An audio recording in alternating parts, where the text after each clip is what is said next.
It was October 11th, 1943, and Colonel Neel E. Kearby and 3 of his men were attacking the Japanese base at Wewak in the Pacific. But the situation quickly went wrong when about 40 Japanese army fighters showed up to defend the base. The 4 men were heavily outnumbered, but Kearby considered the odds were even. Each of the 4 Republic P47 Thunderbolts they were piloting was armed with a powerful machine gun battery of 8 50 caliber Browning MGs with a combined fire rate of 100 rounds per second. Without hesitating, the 4 U.S. aircraft joined the fray and began firing at the enemy formation with devastating consequences.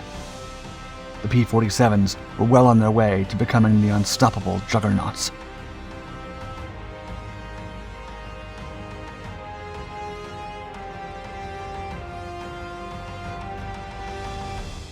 Destiny calls.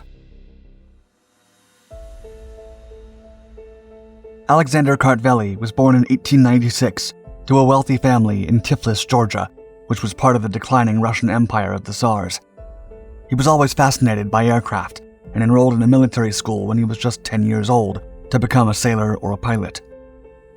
Kartveli got his chance to become a pilot in World War I and saw action at the front lines of the Eastern Front from 1915 to 1916.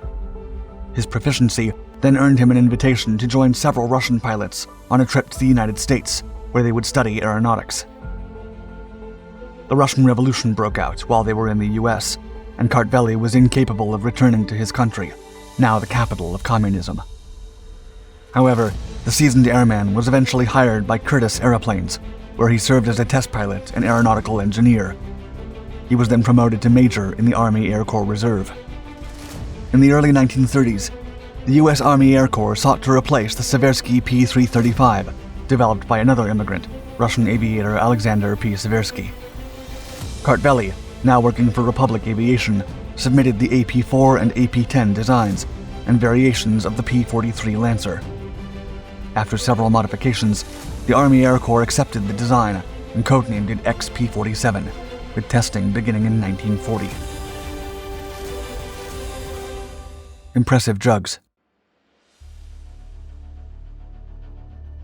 The P-47 Thunderbolt had a wingspan of 41.9 feet, a length of 36.2 feet, a height of 14.7 feet, and an overall wing area of 299 square feet.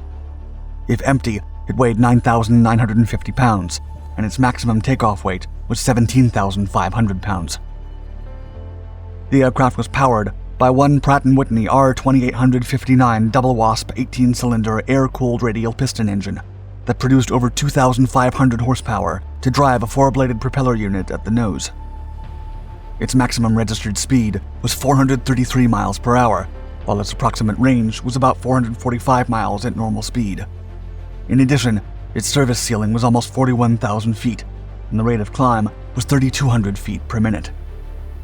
Besides its clipped wings, it appeared as though the P-47 had no distinctive features, which made it stand out. It also had a standard cockpit with good visibility, a tail-dragger undercarriage, and standard performance. Nevertheless, its true power came from its armament, which was genuinely destructive for a fighter aircraft.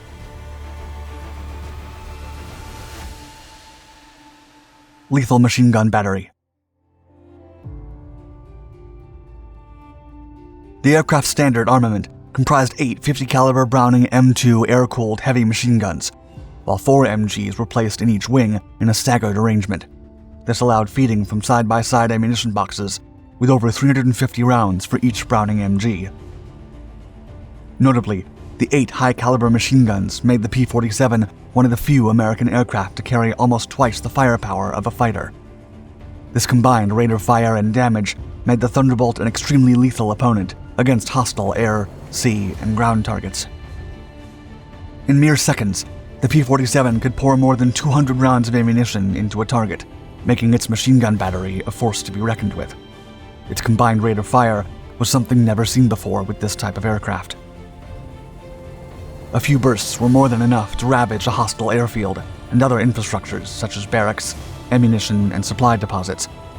And when it came to engaging other enemy aircraft in dogfights, a single precise burst of a P-47 Thunderbolt could take the target down, especially Japanese aircraft that lacked proper armor.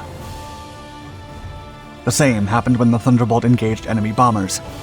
Its machine gun battery could quickly dispatch a German or Japanese bomber mere seconds after making contact. Too heavy. Despite its impressive firepower, the 8 machine guns had one disadvantage. They were too heavy. This made the P-47 considerably weightier than other American single-engine fighters.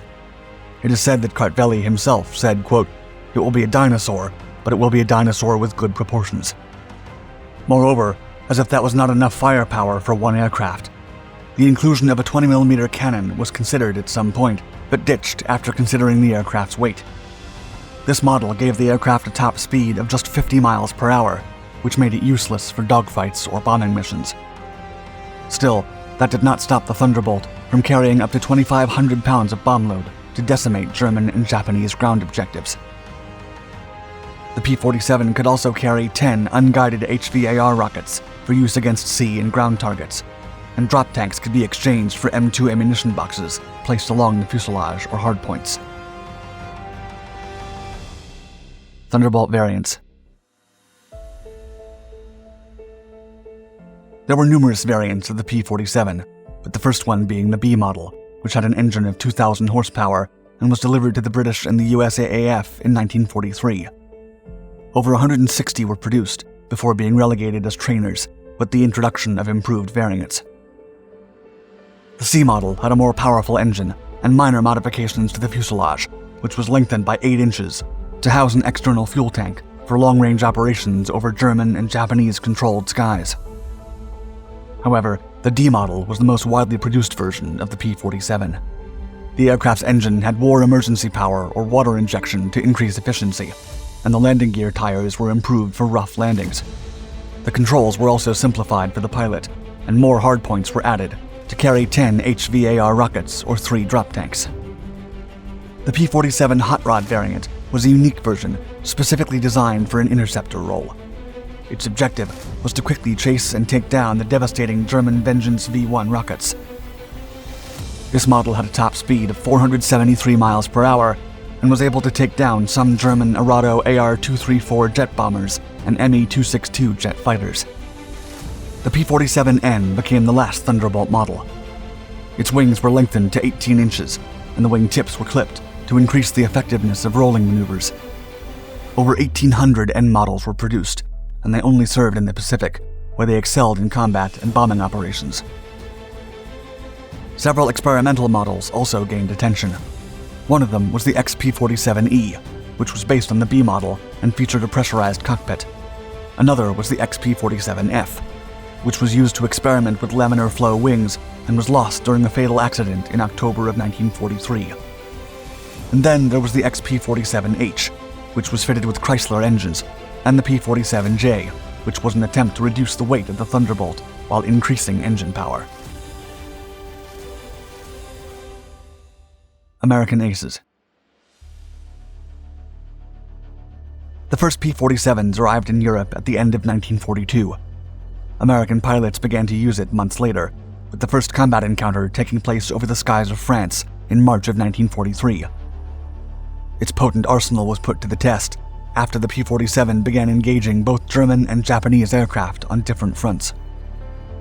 By the time the war ended, the P-47s had flown more than 740,000 sorties and claimed over 3,700 hits at the cost of 3,500 losses. There were several American aces that reached legendary status aboard the Thunderbolt.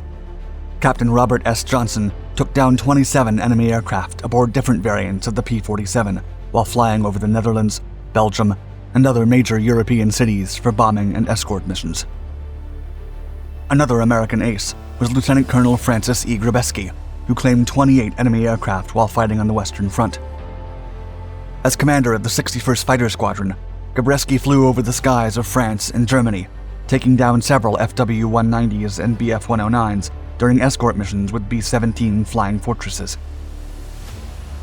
Another remarkable pilot was Colonel Hubert Zemke, who commanded the 56th Fighter Group, known as Zemke's Wolfpack because of their fearlessness in battle. Although Zemke was not initially convinced of the P-47's performance, he exploited its strengths to make it an excellent platform for all of his men. Zemke claimed 18 aircraft shootdowns and excelled so much at his job that he was relieved of his unit to serve with General Curtis E. LeMay in Washington. Foreign use. The P-47 has been used by the British Royal Air Force since 1942, and its different models were employed across all of Europe, the Pacific, and during the Southeast Asia campaign to defend India and other territories from the Japanese. Also, the Free French Air Forces that were not part of the Vichy regime were given over 440 P-47Ds to fight the German occupation of France. During the Italian campaign of 1943, the Brazilian Expeditionary Force flew some 50 P-47Ds that were used by the Brazilian Air Force 1st Fighter Squadron. Their P-47s flew over 440 sorties and earned a Presidential Unit citation in the 1980s. The same happened with the famous Mexican 201st Fighter Squadron at the Pacific Theater. The brave Mexican pilots flew P-47Ds as part of the U.S. 5th Air Force in the Philippines, performing over 780 sorties without losing a single aircraft against the Japanese. Another partner of the U.S., the Soviet Union, also received numerous P-47Ds that were used to defend Soviet cities from German bombing missions. And when the war ended, surplus P-47s were sold to the Chinese Nationalist Air Force to fight against the Communist forces, while others were used by the French during the Algerian War of Independence. Decades later, the legacy of the P-47 Thunderbolt was resurrected when the U.S. Air Force issued a requirement for a dedicated close air support or CAS aircraft. This warplane would eventually become Fairchild Republic's A-10 Thunderbolt II.